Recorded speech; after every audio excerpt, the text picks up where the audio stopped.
मला ब्रह्मास्त्र मागे घेण्याची माहिती होती, त्या अश्वत्थाम्याचं त्यांनी मागे का घेतलं नाही.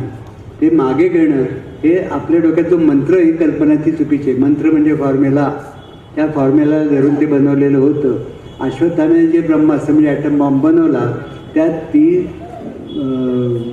अस्त्र मागे घेण्याची म्हणजे त्या शक्तीचा स्फोट होऊ न देण्याची सोय केलेली नव्हती, ती अर्जुनाने केलेली. आता काय थोडक्यात सांगतो. ॲटम बॉम्ब हा कसा असतो, एक ॲटम फोडला जातो, त्यातला न्यूट्रॉन बाहेर पडतो, तो दुसऱ्या ॲटमवर आपटतो, तो फुटतो, त्यातून न्यूट्रॉन बाहेर पडतात, ते तिसरं आपटतात.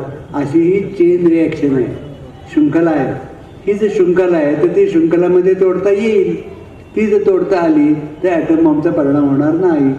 ती युक्ती अर्जुनाला माहीत होती, त्याच्या ब्रह्मास्त्रात त्यांनी बसवलेली होती. अश्वत्थाम्याला ते माहीत नव्हतं. म्हणजे अश्वत्थाम्याचं ब्रह्मास्त्र हे आजच्या अमेरिकेच्या